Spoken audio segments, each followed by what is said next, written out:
keep pushing Israel, keeping Israel very busy on all its fronts, from Eilat in the south to the Golan Heights in the north, and of course in Gaza and the West Bank. That's what Iran wants to do. They want to stay out of this and let its proxies do all the damage to Israel. Breaking overnight, Israel is reported to have conducted airstrikes inside Iran, hitting targets apparently in several cities. Tehran is saying that it has not been attacked, but has also said no immediate retaliation is planned. Well, the US network ABC News first reported the strikes overnight, quoting anonymous US officials. Iranian air defense systems have been reported to have opened fire over the cities of Isfahan and Tabriz. Well, let's get the latest that we can, certainly from Israel. Speak to Jotam Confino, foreign editor of Jewish News UK, who's based near Tel Aviv. Very good morning to you, Jotam. What are you hearing? Well, first of all, I'm hearing that this attack, it was Israel that was behind it. But I'm also hearing that it was a very limited response to Iran's missile and drone attack. It was strategic, but very limited. And it was a signal to Iran that any attack on Israeli soil will be met with a response. Also, that Israel can retaliate and hit Iran in a much more sophisticated way. So in other words, Israel is trying to show that it is more strategic and has better military equipment than Iran. We have to remember, Iran fired 350 missiles and drones, including ballistic missiles, in Israel, and they did very limited damage other than wounding a 7-year-old Bedouin girl. Israel has not launched that amount of missiles at all. In fact, it looks like they fired drones from within Iran, which means that they activated some cells inside Iran. And this means that they could successfully do the same kind of damage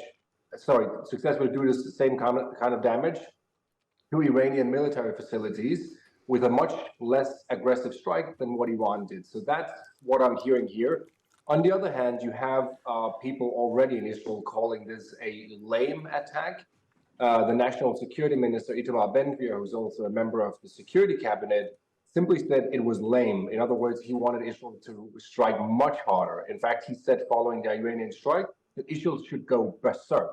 So there will definitely be people in Israel who see this as a weak response and who would like for Israel to strike much harder. Do you think Israel, in particular, Prime Minister Netanyahu, has been, well, let's put it this way, half listening to the international community, in particular President Biden, who's been urging restraint? And, of course, the UK Foreign Secretary was over in Israel very recently alongside the German Foreign Minister, all urging, do take the win, do not respond hugely.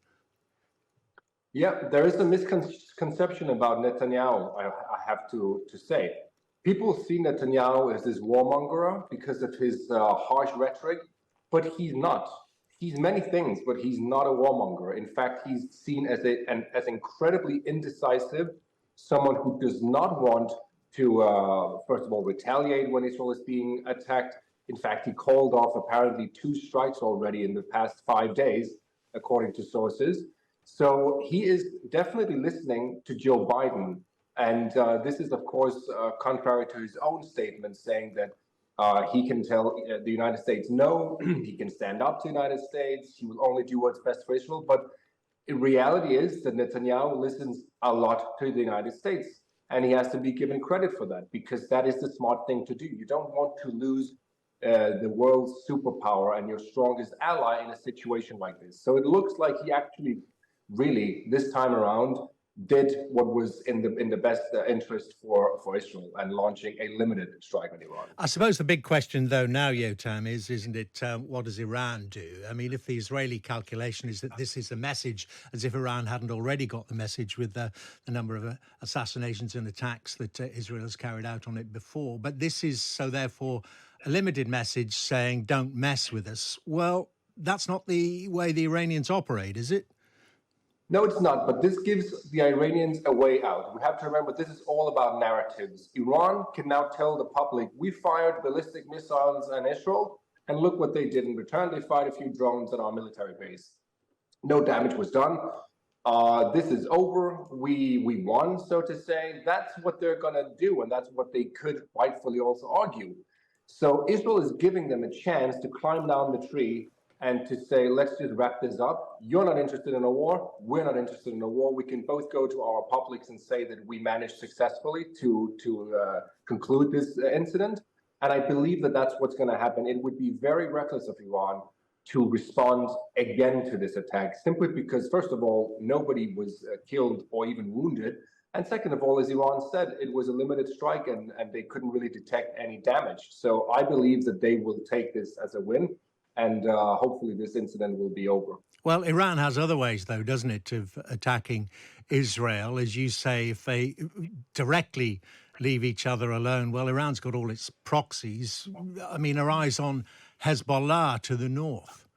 Yeah, well, first of all, Iran is not going to step out of this conflict altogether. Iran is just saying from now on, we won't attack Israel directly unless you do another reckless move like killing a top Iranian general somewhere in the Middle East. But it will, of course, tell its allies, its militias such as Hezbollah, the Houthi rebels, the militias in Syria and Iraq, do as much damage as you can, do it in a limited way so you don't drag us into a war, but keep pushing Israel, keeping Israel very busy on all its fronts, from Eilat in the south to the Golan Heights in the north, and of course in Gaza and the West Bank. That's what Iran wants to do. They want to stay out of this and let its proxies do all the damage to Israel. But if Iran should respond directly, do you have any doubt at all, Jotam, that Israel would then respond in kind with interest? Yeah, no, I think if Iran responds to this, and especially if they attack again directly on Israeli soil, Israel will not be able to sit idly by. They'll have to step up the retaliation. This was a signal that Israel won't accept this, but they're giving Iran a way out. If they attack again, this could definitely mean a severe escalation, because Israel will simply not be able to tell its public that it's in Israel's best interest to keep allowing Iran to get away with this. Right now, they kind of got away with it, but I think, again, Israel did the smart thing here. I wanted to ask you about the Israeli public, Jotam. I mean, what do you glean from the mood amongst the people of Israel? You know, this is a very, very dangerous and volatile situation. We know it always has been in a way, but now these two nuclear-armed, or Iran certainly very nearly nuclear-armed countries, are shooting at each other. There must be a fear of all-out war. There is a fear, but I would say for months now, lots of Israelis have called on the government to get this over with. And I'm thinking about Hezbollah in the north. Hezbollah has fired on a daily basis anti-missiles, anti-tank missiles, rockets, drones at Israel, leaving 80,000 civilians evacuated from the northern part of Israel. Those people have for months said, you need to do something about this. We will not accept a situation where we don't know when we can move back to our homes. So you might as well go to war with Hezbollah now. This is a war after all. They're breaching Israeli sovereignty every day. They're attacking, they're killing civilians with anti-tank missiles. So you have part of the public that actually see this as an opportunity to just attack Israel's enemies at the same time, because Israel is in it right to do so. It's defending itself against Hamas, Islamic Jihad, Hezbollah, the Houthi rebels. Then you have other Israelis who are extremely worried about this, who have obviously children, but also in general, who are maybe just not so resilient. And I'm talking specifically about immigrants, a lot of immigrants in Israel who are not used to war and who don't want to see this escalate. Some of them have even left the country after October the 7th. And during the Iranian attack here, people were, at least they were, extremely anxious. So it really depends on who you ask, but I would say that many people see this as an opportunity for Israel to simply just give a hard beating to Israel's enemies now that they have the chance. Okay, Jotam, very good talking to you. Very good to get your analysis. That's Jotam Confino, foreign editor of Jewish News UK, who's based there near Tel Aviv, telling us that, as it seems at the moment, that Israel has carried out a very limited airstrike on Iran, perhaps over the central Iranian city of Isfahan. And at this point, the Iranians are very much downplaying it. And according to Jotam Confino, it seems that President Netanyahu of Israel has been counselled by the international community, in particular President Biden of the United States, who's been urging restraint. Let's get the very latest from Sama Al-Atrush, who is the Times Middle East correspondent. So, Sama, Iran's saying no plan for an immediate retaliation. Are we clear exactly what happened overnight? Has that emerged yet? We are not. We do know that Israel has launched some sort of strike on Iran. The damage appears to be minimal. The strike took place in Isfahan, which has a large military base. Now, if it were indeed a very large strike that caused a lot of damage, it would be very, very difficult to conceal, I think. And just from what we can tell for now, Israel had sent a message to Iran that it can strike, that it can penetrate its airspace, and it can reach targets. And that's the extent of it, really. Israel has been under a lot of pressure not to escalate. I think the U.S., Britain, and other allies who came to Israel's help on Saturday when Iran attacked them have been asking Israel just to stand down and take the win. They fear that there could be a regional war. So for the Iranians, who had promised to retaliate if Israel attacked them, now they're denying anything happened, and I think it gets them out of a tight position. The Iranians, I don't think we're looking forward to escalating this confrontation with Israel. They would lose. And the Israeli response appears to have been so minute that the Iranians could simply pretend it never happened. Mm-hmm. Sama, really good to get your analysis as always. Thank you so much. That's Sama Al-Atrush, who is the Times Middle East correspondent. Well, let's speak now to Aniseh Bassiri Tabrizi, who is a geopolitics and Iranian security analyst with the consultancy Control Risks. He's in Abu Dhabi. Good morning to you. Good morning. Thanks for having me. Good morning. Can you tell me, first of all, do you agree with Samir's sort of assessment there that actually for both sides now, this could potentially just be left to really go back to what it was before, just sort of tit for tat through proxies? It looks like that. From the time being, it looks like this operation was intended to send a signal, as Sam was saying, about the capability that Israel has inside Iran. It looks like it might have been also an infiltration operation rather than an external attack, and that in itself is telling about the extent of the reach that Israel has inside Iran.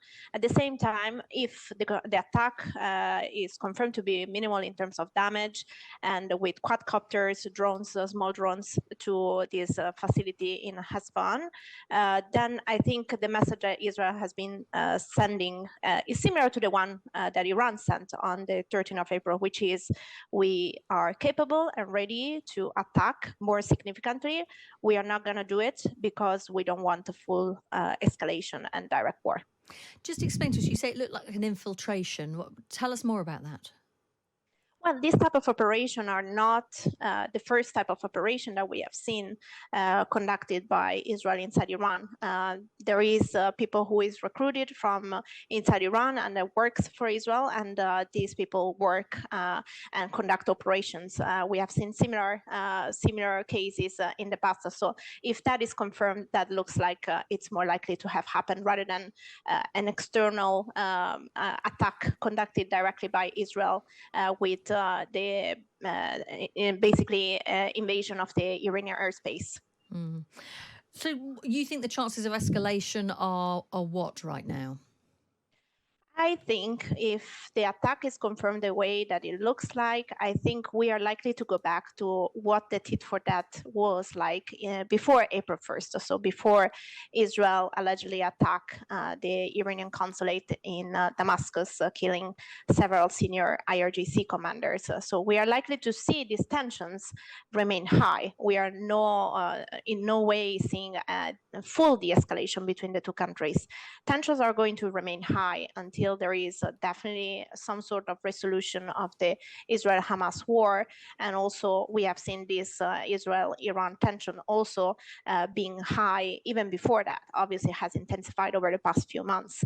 But I think we are more likely to see a return to a tit for tat, so say Israeli attacks against Iranian link facilities and personnel outside of Iran, probably not as senior as the IRGC commanders that were killed on April 1st, and probably not targeting consulates or embassies of Iran outside of the Iranian territory. And the same for Iran. We are likely to see retaliation from Iranian-backed groups in Iraq and Syria, in particular against Israeli targets, but without the level of the attack that we have seen on April 13 directly from Iran with drones, cruise, and ballistic missiles. So we are likely to see that kind of tit for tat that we have seen, which is not dangerous. It's still what drove us to the tensions that we have seen over the past couple of weeks, but obviously signals that neither side wants a direct war for now. Aniseh, thank you so much for your assessment. Really helpful to get that. That's Aniseh Bassiri Tabrizi, who is a geopolitics and Iranian security analyst with the consultancy Control Risks. So very much looking like, for now, that is, most analysts saying that's probably all that's going to happen now. We'll go back to the tit for tats, Iranians using proxies, and maybe Israel attacking Iranian interests elsewhere, but the direct assaults on each other's territory is unlikely, which I'm sure is a relief for many people